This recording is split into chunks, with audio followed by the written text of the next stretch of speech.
He taught me not to procrastinate and don't sit on things. Some of them are tough decisions and you got to make, but make them and live with it and move on.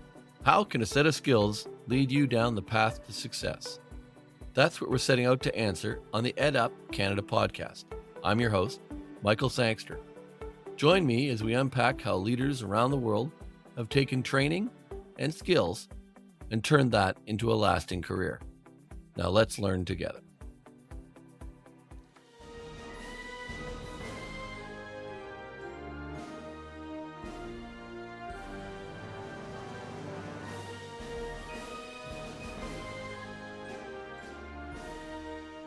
I'm now joined by Barry Chapman. I'm at the Saskatoon Business College here in beautiful downtown Saskatoon. And I wanted to spend a couple of minutes with Barry. We're going to interview Rich and we're going to interview Blair, and we're going to hear a little bit of family history about the Saskatoon Business College.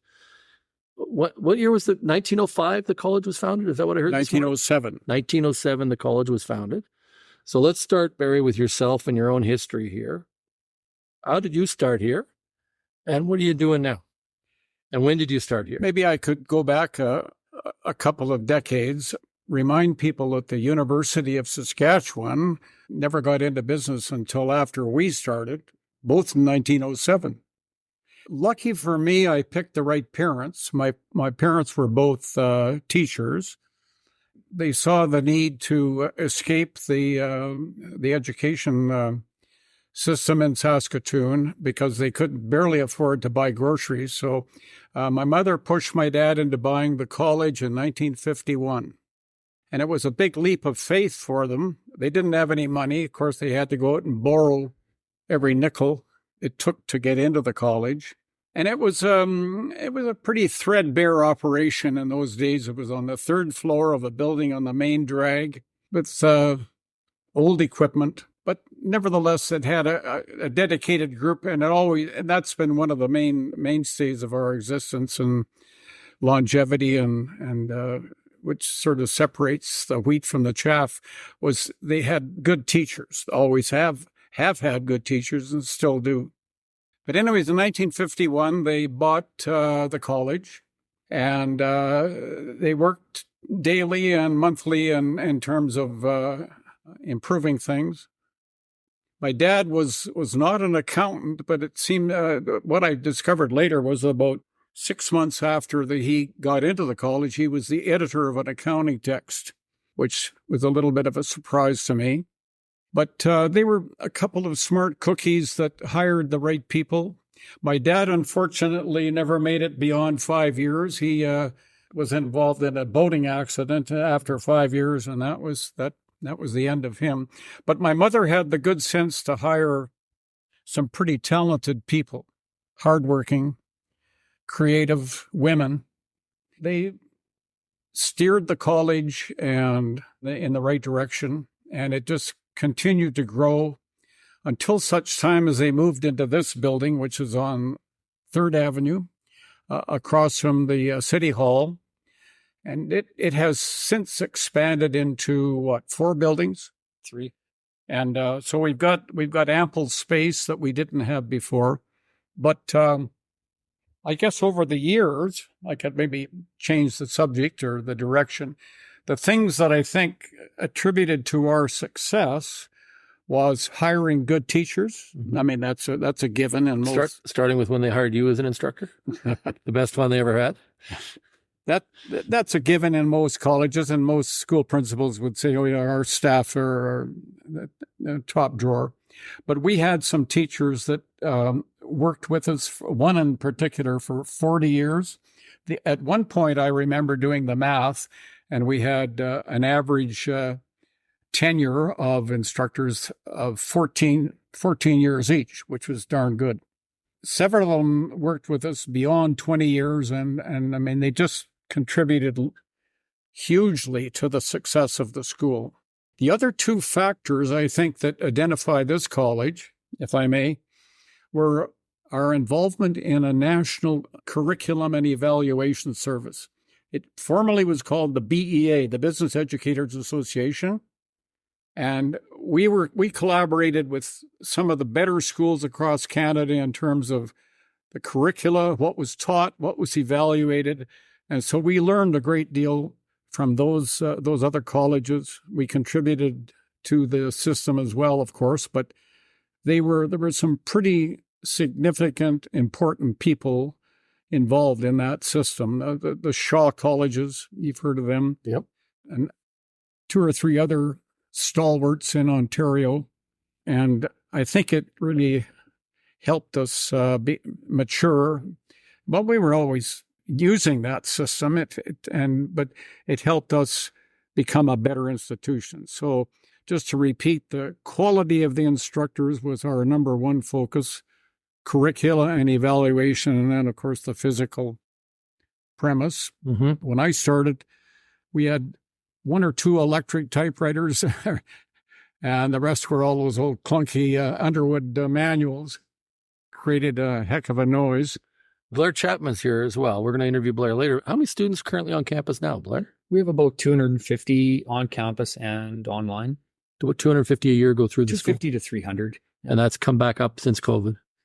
Yes, certainly has. It's nice to see it coming back up. And I have to say, you just have to walk around here, and there's a great energy in this place. When I was here last fall, it had the same feel to it. Students in classrooms, heads down, working away with instructors. So a great instructor or a great student that sticks with you, because you've got a bit of history. We didn't mention the first year you walked in here as a student. What year was that? 1956. 1956. So you've been around here for a couple of years. So, pardon me, my memory's fading. 66. 1966, you came here as an instructor. So is there a student or an instructor that sticks with you after these years?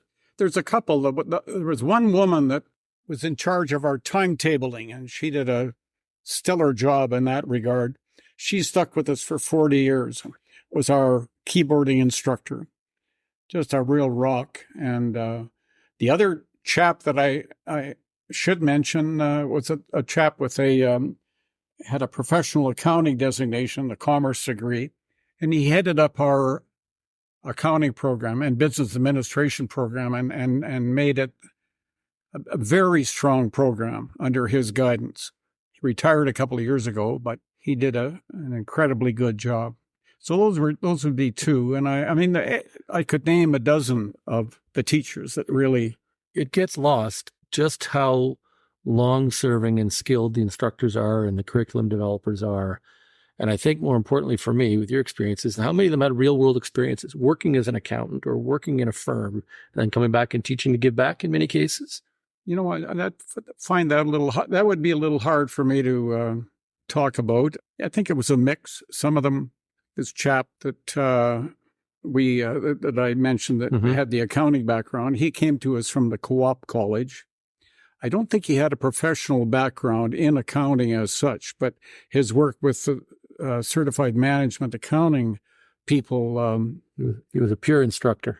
Yeah. And then we had Beth, who took our medical admin assistant program in the 70s, and then you hired her to be an instructor of the program, and then she went on to be our principal of the college for about at least a decade. It's a good thing you mentioned her, because if she heard this podcast and I didn't mention her name, she'd go through the roof. But yeah, that was another 40-year veteran who I can't say enough good things about how valuable she was to the college. She worked 7 days a week, no children. This place was her home, was her avocation, her occupation, and everything else. I wish more people got to come see career college graduation ceremonies and see the number of people whose daughters are now, sons are now coming to a career college that they graduated from, or they're now instructing. So, sir, I'd like to thank you for taking a few minutes to give us a little bit of your background. I'm going to talk to your troublesome sons, Blair and Rich, as we keep going on this week's edition. But I did want to take a moment and hear from you about some of your thoughts. And it's interesting the things that you remembered and you focused around. Quality facilities, quality curriculum, quality instructors gets to good outcomes, doesn't it?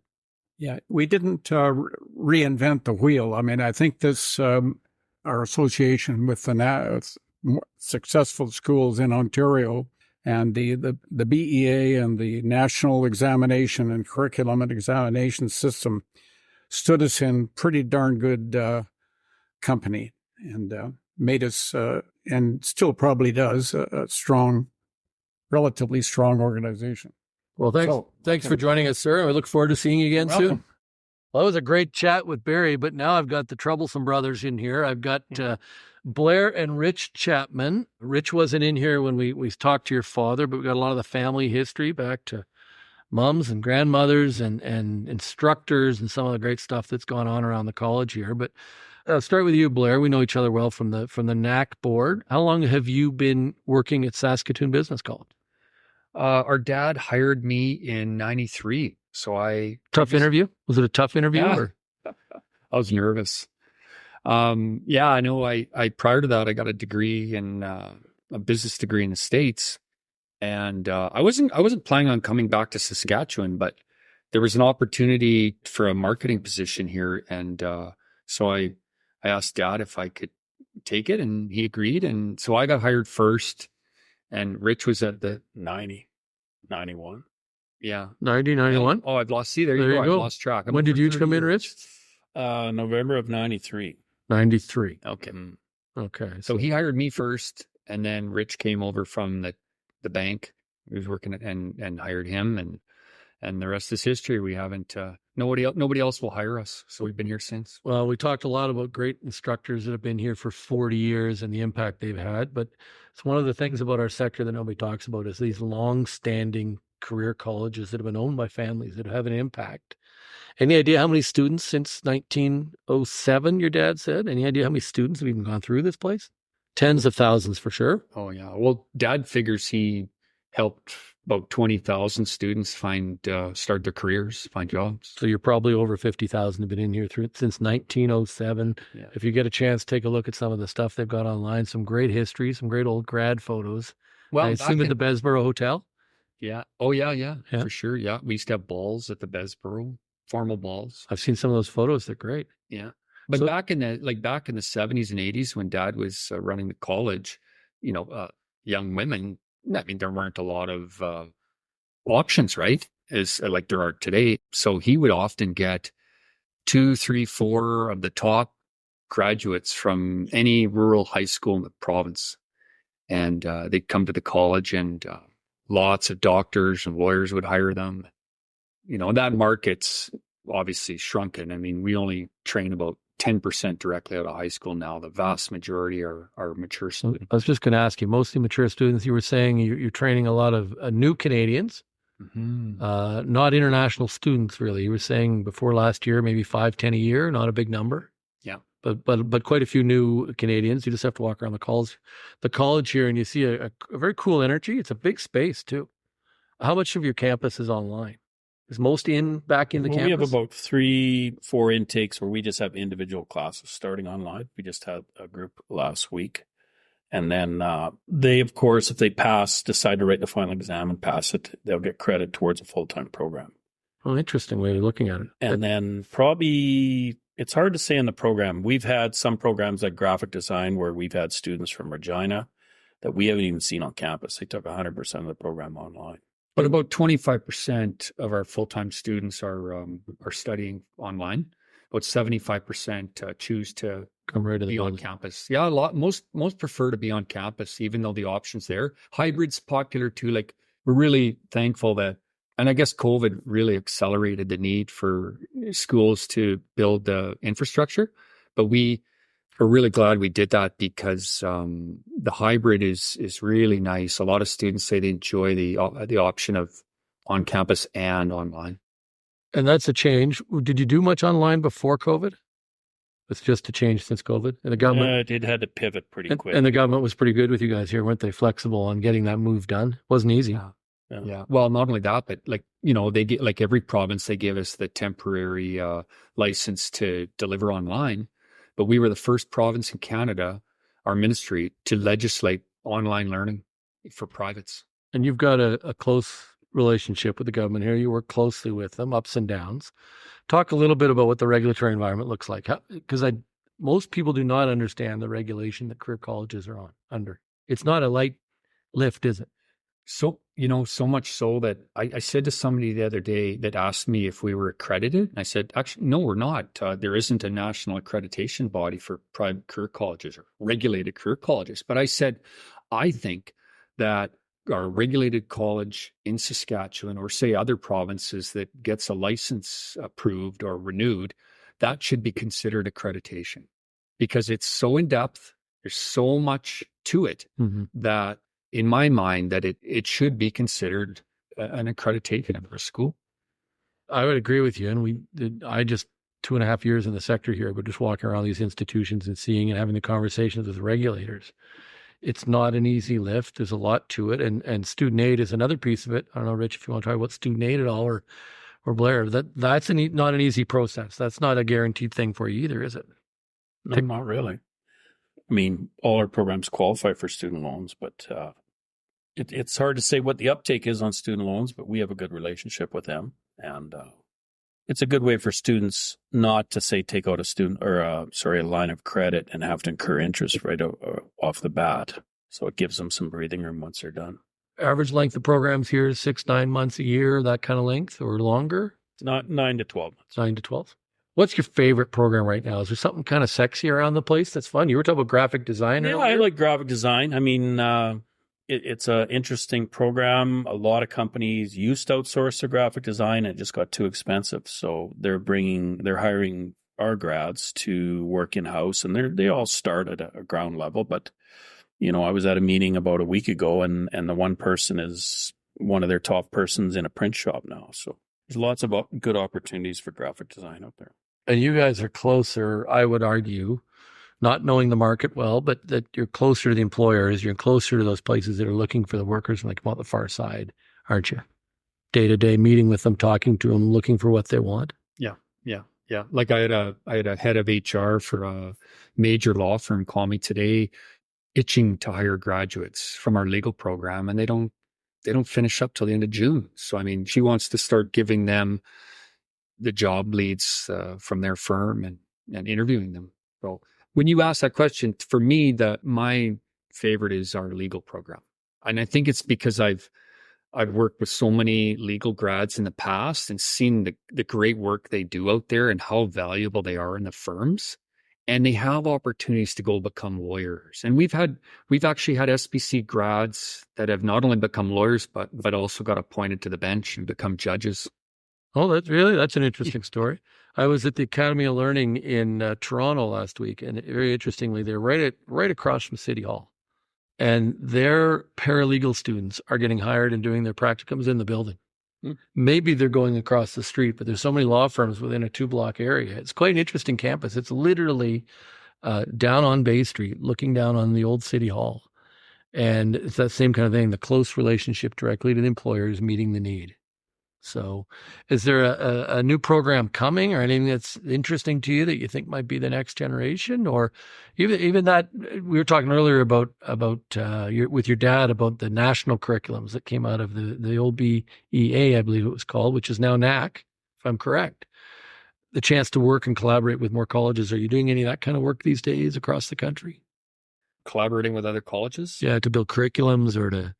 No, we're not. We're always talking about, along with our principal, about different programs and that are other schools are running, and would it work here, and should we move forward and try to develop a curriculum for it? And I don't know, it's risky, right? It's sort of like what are you going to develop, throw against the wall, and it sticks? Mm-hmm. And well, for one, you've got to find a qualified instructor to offer it, and then it's expensive to build curriculums. And the job placements have to be lined up, right? And the ministry has gotten a lot stricter on the steps you have to go through to get approval to deliver those courses, and what's going to stick. It's tough now. It's very competitive. The public's. I had a bureaucrat in government the other day say to me, Blair, don't offer anything that the publics do. It's just not going to go anywhere. Yeah, the current environment. That was her opinion. We'll get into government for a minute, but let me just I'm gonna go to Rich, because before we started recording, we were talking about the thing that he's probably most proud of around here. Your dad talked about curriculum, instructors, facilities, all being world-class. What's your thing? Well, I think, we've always stayed up with technology. We just placed an order for 64 new machines. We're going to switch to Windows 11 for the fall. And that's one thing we've always tried to keep up with, is technology, making sure we have a nice, secure network, especially with COVID now and moving into the cloud world. We're having to pivot pretty quick with a lot of those things. And IT is another big field. We've got a 12-month IT course that the students all come out and end up getting decent jobs with. So that's probably, if we're going to expand that program, we'll do an offshoot into potentially cybersecurity. And those areas are really growing fast. The technology world's moving at a fast pace. So you really have to, keep your ear to the ground and always be upgrading and improving your systems. Every one of those things you talk about is a personal family decision to invest your own dollars. There's no government money flowing over the wall to help you do that stuff, is there? And that's, I think, also what's lost. But it's the private individuals, the regulated career colleges that take the risks that lead to all these training opportunities. And I encourage people to wander into a career college and see what's going on, because you'll be surprised. And universally, smaller class sizes, more direct instruction, a better engagement with the student, and I think better outcomes for the students as well. So Blair, you're involved with students when they come in the front door a little bit more. What does it look like for a student, guiding them into a program, making sure they're well positioned to be successful? Do you have any thoughts on that? Yeah. We, most of the time they come through the front door with a really good idea of what they want to do.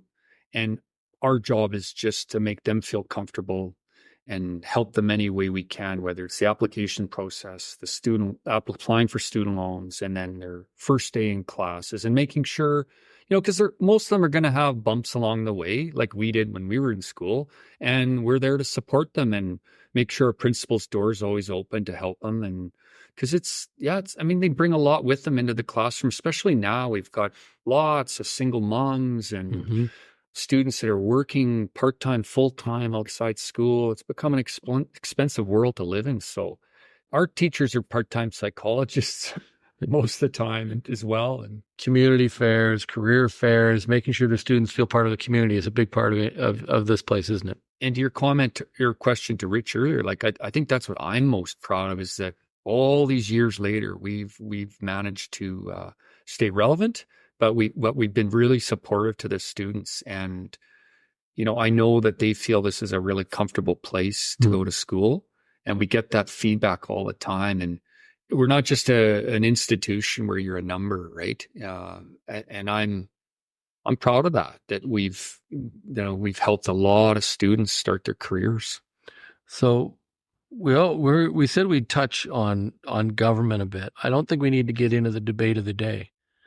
But I'm going to suggest one of the conversations we've been having around our board, which Blair has sat on for a long time. And I'm pleased to announce to Blair today, he doesn't know this yet, but he'll be getting our Career Champion Award at the fall conference as somebody who's not only done his job here, he's given back to the sector for a long, long time on the national level, and we greatly appreciate it. And your fellow board members nominated you for that award. Even though most of them don't like you, no. One of the things we've done is had a lot of fun the last couple of years, but we go back to, we want kind of wander back to government here. I think the theme that's come out of it is you just want consistency in policy. And it's the last minute chain jerking changes that cause you the most pain, because you're making your own big investments, right? Is that a fair way to say what you guys want more than anything? I think personally for me, I'd like to see government not be so overbearing in a lot of instances. Course registration, course renewal.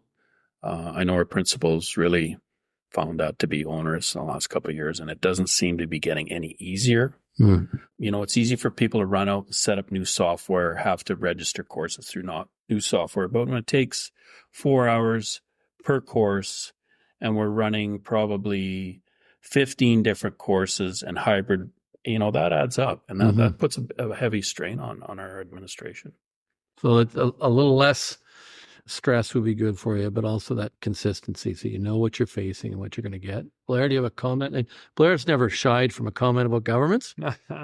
Yeah. Well, I've been around so long that, I've seen schools that have gone under because there wasn't enough regulation and oversight too, right? And I've always felt like there's a happy place where the governments really need to have good oversight, but yet let us do our job too. And I came to the realization a long time ago that I'd rather operate a business like this, not an arm of the government, and be independent. And I like the fact that we're not government funded outside of, student loans, because it allows us to be a lot more nimble, and we can adapt and make changes as we see fit, right? If we were government funded, I mean, I think the game would look a lot different. It does look different. And it's that quick nimble of colleges can turn and pivot to do something like you guys did during COVID. So I'm going to wander back to something that I forgot. I didn't get a chance to ask your dad. And we finish the podcast just with everybody. So maybe just a minute on each of you. And I'm going to put you on the spot. Unless you've listened to every podcast, you won't know this. A mentor. Who's that great mentor that you've had in your life that made a difference and maybe taught you a certain skill that's made you both very successful? What was it? Is there someone and maybe a skill they taught you that really jumps out? Maybe it was the gentleman that was in here earlier. Yeah, I'd probably say my dad for myself, because he taught me not to procrastinate and don't sit on things. Some of them are tough decisions and you got to make them and live with it and move on. Yeah, this business, it moves so fast. There's decisions constantly you have to make. And I heard a good one the other day. If you can do it in 5 minutes, do it. Yeah. And we all put things off and put them on the list, but you could have just got it done and moved on to the next thing too. I love General Rick Hillier's comment, who spoke at our conference last year. He liked to get to 60 or 70% of the plan and start marching, because you can figure out the rest on the road, but you don't have to wait for perfect. Make a decision, live with it. The other thing for me too is that I got on the NAC board when I was quite young in this sector. And I'm really thankful because it taught me lots of professionalism. At that point, I probably never would have been able to go on a board of any kind. Mm-hmm. And I really appreciated that, I'd fly to Ottawa or Toronto and sit in these board meetings that were very well run, and lots of business, college owners, operators that had a lot more experience than I did. And it really helped bring that professionalism that I'm thankful for. It's gone downhill since I took it a while now. Rich, did anybody pop into your mind? I would say my dad, but his mom, my grandmother, she was involved for many years in the business, and she always dealt with national accounting firms, made sure she had a good lawyer, a good accountant, and we've sort of followed that template, and it's worked well for us over the years. It's just, if businesses are out there and not dealing with reputable companies in those three areas, I think you're potentially setting yourself up for failure. A lot of good advice in there for people. So we're going to wrap up the Saskatoon edition of the EdUp Canada podcast. Look forward to having you all listen in again next Wednesday. Thank you. Thanks for listening to another episode of the EdUp Canada podcast. We release new episodes regularly, so make sure you hit that subscribe button so you know when they are officially out. If you love this episode, please leave a 4- or 5-star review wherever you listen to your podcasts, so that others can also discover how a set of skills can lead to success. Thanks for learning with us.